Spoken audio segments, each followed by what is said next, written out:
तो animal lovers, हमारे पहले एपिसोड में हमने ये देखा कि कैसे शिज़ुका एक ऐसी लड़की है जिसने जीने की होप तक खो दी है। वो एक ऐसे एलियन से मिलती है जिसे अर्थ के बारे में कुछ भी नहीं पता होता। उसे बस ये पता होता है कि उसे पूरी यूनिवर्स में हैप्पीनेस लानी है, और वो दोनों सिर्फ कुछ दिनों में ही काफ़ी अच्छे दोस्त बन जाते हैं। जहाँ हमें ये भी दिखता है कि कैसे शिज़ुका को उसके स्कूल में बहुत ही ज़्यादा बुली किया जाता है, पर टाकोपी को बुली का कॉन्सेप्ट तक नहीं पता होता। तो उसे ये लगता है कि वो अपने गैजेट से सब ठीक कर लेगा और वो शिज़ुका को वापस हैप्पी कर देगा।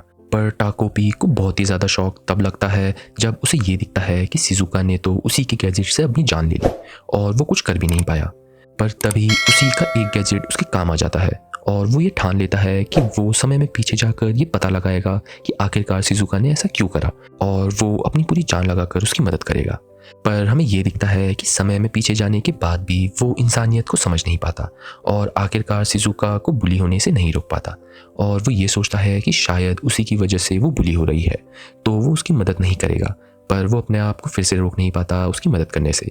और आखिरी में हमें ये दिखता है कि मारिया, जो शिज़ुका को सबसे ज़्यादा बुली करती है, वो इसलिए ये सब करती है क्योंकि उसके पापा का अफेयर शिज़ुका की मम्मी के साथ चल रहा है, जिससे उसकी माँ भी उसे बहुत ज़्यादा तंग कर रही है। तो चलिए गाइस, हमारे नए एपिसोड की तरफ। तो सीन शुरू होता है और हमें ये दिखता है कि स्कूल के दौरान टीचर शिज़ुका को उठाकर एक क्वेश्चन का आंसर पूछती है और टाकोपी फिर से उसकी मदद करता है, जिससे क्लास में सभी लोग बहुत चौंक जाते हैं।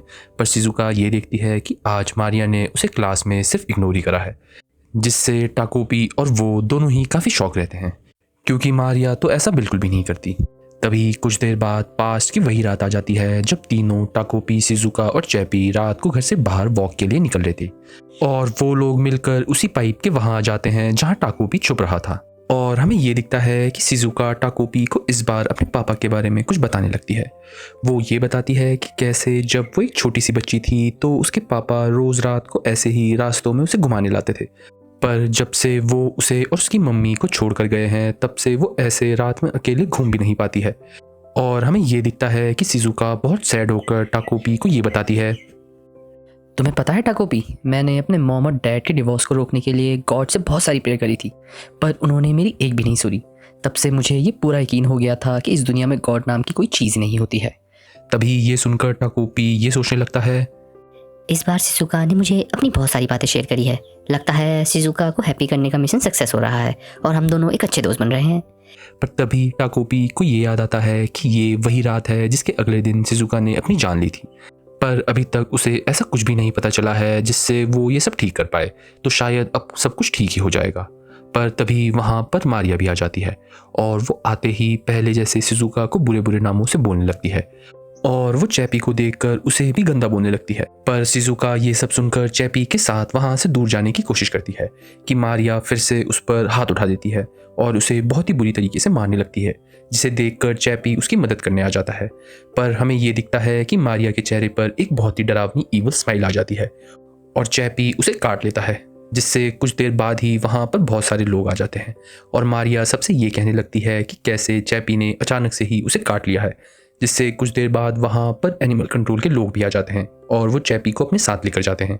और हमें ये दिखता है कि टाकोपी को ये सब देखकर कुछ भी समझ नहीं आता कि वहाँ चल क्या रहा है, पर वो ये देखता है कि कैसे शिज़ुका रोते रोते चैपी को वापस लेने जा रही होती है, जिससे टाकोपी को ये लगता है शायद इस चीज़ की वजह से ही शिज़ुका और भी ज़्यादा सैड हो गई। तो वो फिर से अपना टाइम कैमरा यूज़ करता है और टाइम पीछे जाता है, और हमें ये दिखता है कि टाकोपी शिज़ुका को उस दिन वॉक करने के लिए दूसरे रास्ते से जाने को बोलता है और वो लोग ऐसा ही करते हैं। और टाकोपी ये सोचता है, शायद अब शिज़ुका ज़्यादा सैड नहीं होगी और मारिया भी उसे तंग नहीं कर पाएगी। पर तभी वहीं वापस मारिया आ जाती है उन दोनों के सामने, जिससे टाकोपी फिर से टाइम में पीछे चला जाता है। और हमें ये दिखता है कि टाकोपी ऐसा ही बहुत बार करता है, पर जैसे तैसे मारिया उनके सामने हर बार आ जाती है और वो कुछ ऐसा करती है जिससे लास्ट में चैपी और शिज़ुका अलग हो जाते हैं। और टाकोपी ये सब देखकर फिर से ये सोचता है, ऐसा हो क्यों रहा है? मारिया को ये पता है कि हर बार चैपी उसे काटेगा, तो वो बार बार जाकर ऐसे काम क्यों कर रही है? मुझे तो कुछ समझ ही नहीं आ रहा है। चलो मैं एक बार शिज़ुका से ये पूछता हूँ, वो भी तो एक इंसान है, शायद वो मुझे अच्छे से समझा पाए। पर जब टाकोपी शिज़ुका से यही सवाल पूछने जाता है तो वो ये देखता है कि शिज़ुका की आंखों में सैडनेस भरी होती है और वो बार बार चैपी ही बोल रही होती है, जिससे टाकोपी को कुछ समझ नहीं आता। पर उसको ये पता होता है कि शायद इसी सैडनेस की वजह से शिज़ुका ने अपनी जान ली है, पर टाकोपी ये वापस नहीं होने दे सकता और वो फिर से टाइम में पीछे चला जाता है। तभी सीन शिफ्ट होता है और हमें ये दिखता है कि शिज़ुका एनिमल कंट्रोल वालों की बिल्डिंग में टाकोपी के साथ बैठी होती है, जिसका ये मतलब है कि शायद इस बार भी टाकोपी चैपी को बचाने में कामयाब नहीं हो पाया। तभी हम ये देखते हैं कि शिज़ुका की मॉम उनके ऑफिस से बाहर आकर शिज़ुका को ये बताती है कि अगर उसे चैपी से मिलना है तो उसे उसके पापा के पास जाना पड़ेगा, क्योंकि इस शहर में जब भी कोई जानवर किसी इंसान को काटता है तो उसे यहाँ नहीं रहने दिया जाता। तो वो ये बताती है कि चैपी सेफ तो है पर वो उनके पापा के पास है, और वो उसे वहाँ से वापस चलने को बोलती है। और बाहर आकर शिज़ुका को वो अकेला छोड़कर उसे घर जाने को बोलती है और ये बताती है कि कैसे वो काम पर जा रही है और अब वो सीधा अगली सुबह मिलेगी।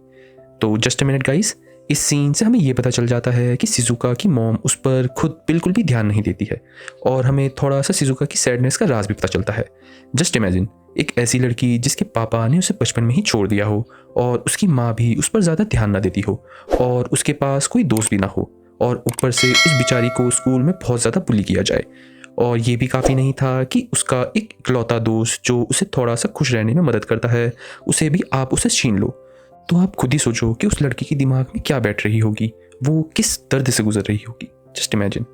तो अगर आपको ये अंदाज़ा है तो आप हमारे कमेंट सेक्शन में ये बता सकते हैं कि क्या कभी आपके साथ भी ऐसा हुआ है या आपने किसी को ऐसे देखा हो। तो चलिए वापस एपिसोड के अंदर। तो हमें ये दिखता है कि टाकोपी बार बार यही सोच रहा होता है कि कैसे वो कुछ भी कर ले, वो मारिया और शिज़ुका को मिलने से नहीं रोक पा रहा है। पर आज उसके साथ कुछ अलग हुआ है। आज शिज़ुका उसके साथ सही सलामत है और उन दोनों को ये पता चल गया है कि चैपी अभी उसके पापा के साथ है।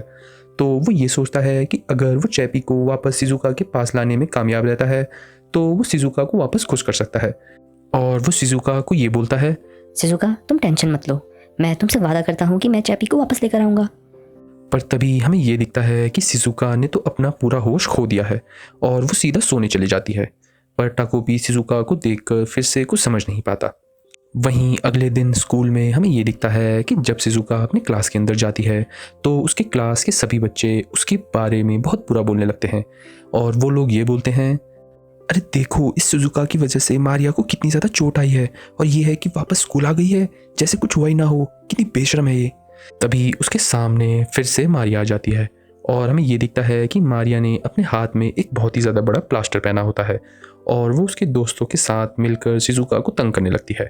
पर तभी अचानक से उनके सामने आजुमा आकर मारिया को ये बताता है कि कैसे कुछ टीचर उसे अपने पास बुला रहे हैं, जिसे सुनकर मारिया और उसके दोस्त शिज़ुका को अकेला छोड़कर उनके पास चले जाते हैं।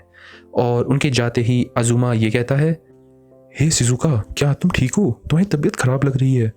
पर शिज़ुका आजुमा को फिर से अनसुना कर वहाँ से चले जाती है। तभी स्कूल के ख़त्म होने के बाद हमें ये दिखता है कि मारिया और उसके दोस्त साथ में मिलकर यही बोल रहे होते हैं कि वो लोग कल शिज़ुका को कैसे तंग करेंगे। पर अचानक से मारिया अपने दोस्तों को उसके बिना आगे जाने को बोलती है और ये कहती है कि उसे कुछ काम है, और हमारा सीन वापस शिफ्ट हो जाता है और हमें वापस हमारी शिज़ुका दिखाई जाती है, जिसके अंदर अभी भी कोई इमोशन नहीं है। वो बस चुपचाप अपने घर के लिए जा रही होती है। पर टाकोपी अभी भी ये नहीं समझ पा रहा है कि शिज़ुका के साथ हो क्या रहा है, तो वो उससे और बातें करने की कोशिश करता है। पर तभी अचानक से उन दोनों के सामने मारिया आ जाती है और टाकोपी तो उसे देखकर बहुत डर जाता है और साइड हो जाता है, और मारिया शिज़ुका को बहुत ही खतरनाक तरीके से अकेले में बात करने के लिए बुला लेती है और उसे ये बोलती है कि कैसे वो चैपी के बारे में उसे कुछ बताना चाहती है, और वो शिज़ुका को अपने साथ लेकर जाने लगती है, जिसे देखकर टाकोपी को ऐसा लगता है कि शायद फाइनली मारिया शिज़ुका से कुछ अच्छी बातचीत करने जा रही है, और वो ये चाहती है कि वो उससे अकेले में बातचीत करे, जिससे वो बहुत ही ज़्यादा खुश होने लगता है। और वो ये बोलता है, आखिरकार मुझे ऐसा लग रहा है कि मारिया को अपनी गलती का अंदाज़ा हो गया है और वो शिज़ुका के साथ वापस दोस्ती कर लेगी। और वो भी उन दोनों के पीछे पीछे चले जाता है। और हमें ये भी दिखता है कि शिज़ुका के साथ जाते वक्त मारिया के हाथों से उसकी पट्टियाँ निकल जाती हैं, और हमें मारिया की भी कहानी दिखाई जाती है। दरअसल मारिया की कहानी भी ज़्यादा कुछ अच्छी नहीं है। हमें ये दिखता है कि मारिया की फैमिली में बस 3 लोग हैं, उसकी माँ, पापा और वो। पर जब से उसके पापा उनसे अलग होने लगे तो मारिया की माँ ने अपना सारा गुस्सा मारिया पर निकालना शुरू कर दिया, जिससे वो खुद बहुत ज़्यादा परेशान है, और उसे यही लगता है कि इन सब चीज़ों के पीछे शिज़ुका और उसकी मॉम का हाथ है। तभी कुछ देर बाद हमें ये दिखता है कि शिज़ुका और मारिया एक जंगल के अंदर चले जाते हैं, और शिज़ुका मारिया से चैपी के बारे में पूछ ही रही होती है कि मारिया उस पर वापस हमला कर देती है और उसे मारने लगती है, और शिज़ुका को ये बोलती है, तुम्हारा प्यारा चैपी ना, वो तो मर गया है। खुश। पर शिजुका तो ये सुनकर एकदम शॉक में चली जाती है और वो उसकी बातों को झूठा बोलने लगती है और उसे ये बताती है कि कैसे चैपी उसके पापा के साथ है। पर मारिया उसे फिर से ये बताती है कि कैसे सबने उसे झूठ बोला है। एनिमल कंट्रोल वालों ने कि चैपी उसके पापा के साथ है, बल्कि उन्होंने उसे पहले ही मार डाला है। उसकी मॉम ने कि उसके पास कोई पापा है और सबने, और यही नहीं, उसके पास उसकी मॉम का प्यार भी नहीं है और ना ही पापा का, और उसके पास ना ही कोई दोस्त है, जिसका मतलब ये है कि उसके पास कुछ भी नहीं है, तो उसे भी मर जाना चाहिए। और ये सब बोलकर वो उसे बहुत ही ज़्यादा बुरी तरीके से मारने लगती है। पर हमें ये दिखता है कि टाकोपी ये सब देख रहा होता है, पर वो मारिया को ऐसा देखकर बहुत ही ज़्यादा डर जाता है और उसको समझ नहीं आ रहा होता कि वो करे तो क्या करे। पर तभी वो अपने कैमरे को देखता है और वो ये सोचता है कि वो फिर से टाइम में वापस जाकर सब सही करेगा। और वो ये सब करने ही वाला होता है कि तभी वो शिजुका की आंखों का आंसू देखता है, जिससे उसको ये याद आता है कि चाहे वो कुछ भी कर ले, वो शिजुका और मारिया को मिलने से नहीं रोक सकता, जिससे शिजुका अपना एक असली दोस्त चैपी भी खो देगी। और उसे आखिरकार ये समझ आ जाता है कि शिजुका ने अपनी जान क्यों ली, क्योंकि अगर किसी से भी उसके जीने की लास्ट उम्मीद भी कोई जानबूझकर छीन ले तो उसके पास जीने के लिए बचेगा ही क्या। और वो ये सब देखकर खुद से और शिजुका से ये बोलता है कि वो अपने डर पर काबू करेगा और वो शिजुका को इस बार बचा कर रहेगा। और ऐसा कहकर वो मारिया के ऊपर अपने कैमरे से हमला कर देता है। पर तभी कुछ देर बाद हमें ये दिखता है कि मारिया टाकोपी के हमले की वजह से उन दोनों के सामने मरी हुई पड़ी होती है। पर हमें ये भी दिखता है कि टाकोपी को अभी ये नहीं पता कि मारिया मर गई है। उसे तो बस ये लग रहा है कि वो कुछ ज़्यादा ही जोर से लगकर बेहोश हो गई है। तो वो वापस अपना कैमरे को यूज़ करने की कोशिश करता है, पर वो तब शॉक हो जाता है जब उसका ये हैप्पी गैजेट चल ही नहीं रहा होता है और वो ये सब देखकर बहुत ही ज़्यादा डर जाता है। पर कुछ देर बाद टाकोपी को ये रियलाइज़ हो जाता है कि उसके हमले की वजह से मारिया की जान चली गई है, जिससे वो और भी ज़्यादा घबराने लगता है और शिजुका भी ये सब देख रही होती है। पर तभी हमें ये दिखता है कि शिजुका मारिया को मरा हुआ देखकर टाकोपी को बहुत ही प्यार से ये बोलती है कि कैसे उसने उसकी एक विश पूरी कर दी है। वो कब से ये चाहती थी कि मारिया उसकी ज़िंदगी से हमेशा के लिए चले जाए, और आज आखिरकार सिर्फ टाकोपी की वजह से ये विश पूरी हो पाई, जिससे शिजुका बहुत खुश होने लगती है। और शिजुका को ऐसे खुश और स्माइल करता हुआ देखकर टाकोपी ये समझता है कि कैसे शायद यही उसका आखिरी ऑप्शन था और अब वो टाइम में पीछे भी नहीं जा सकता और ना ही शिजुका को अपनी जान लेनी होगी, जिसका मतलब ये है कि वो शिजुका को खुश करने में कामयाब रहा और हमारा एपिसोड यहीं ख़त्म हो जाता है। तो चलिए गाइस समरी की तरफ। तो एनिमे लवर्स एपिसोड 2 में हमने ये देखा कि कैसे टाइम में पीछे आने के बाद टाकोपी ने शिजुका को उसकी थोड़े पास्ट और दिल की बातें बताई, और हमने ये भी देखा कि कैसे मारिया ने बहुत ही ज़्यादा चालाकी से शिजुका और चैपी को अलग कर दिया, जिससे शिजुका तो एकदम टूट सी गई है और उसके अंदर के बचे हुए सारे इमोशंस भी मर गए हैं। और हमने ये भी देखा कि टाकोपी ने बहुत ट्राई करने की कोशिश करी टाइम में पीछे जा जाकर कि वो ये सब होने से रोक पाए, बट वो इसमें कामयाब नहीं हो पाया। और हमने ये भी देखा कि कैसे मारिया की लाइफ में खुद ही कुछ अच्छा नहीं चल रहा है, जिसका कारण वो सिर्फ शिजुका और उसकी मम्मी को समझती है, जिसकी वजह से वो शिजुका को ये बता देती है कि कैसे उसे सबने झूठ बोला है, चैपी अब इस दुनिया में नहीं रहा। और हमने ये भी देखा कि आखिर में टाकोपी ने हिम्मत करके सिर्फ शिजुका को बचाने के लिए मारिया पर हमला करा और उसके हमले की वजह से मारिया भी मर गई। पर टाकोपी की इस गलती की वजह से शिजुका बहुत खुश हो गई और आखिरकार पहली बार टाकोपी ने उसे इतना ज़्यादा खुश देखा। So that's it guys. आशा करता हूँ आपको हमारी ये वीडियो बिल्कुल पसंद आई होगी। अगर हाँ तो हमारी इस वीडियो को दबाकर लाइक और शेयर कीजिए और हमारे चैनल हिंदी एनिमे को ज़रूर सब्सक्राइब करें और हमें कमेंट्स में ये ज़रूर बताइए कि आपको ये वीडियो कैसी लगी। और जितना हो सके आप सब हमारे छोटी सी एनिमे लवर्स की फैमिली को बढ़ाने की कोशिश कीजिए, जिससे हम ऐसे ही अमेजिंग एनिमे की कहानी आप तक ला पाएँ, वो भी हिंदी में। तो मिलते हैं आपसे नेक्स्ट एनिमे रिकैप में, तब तक के लिए बाय बाय।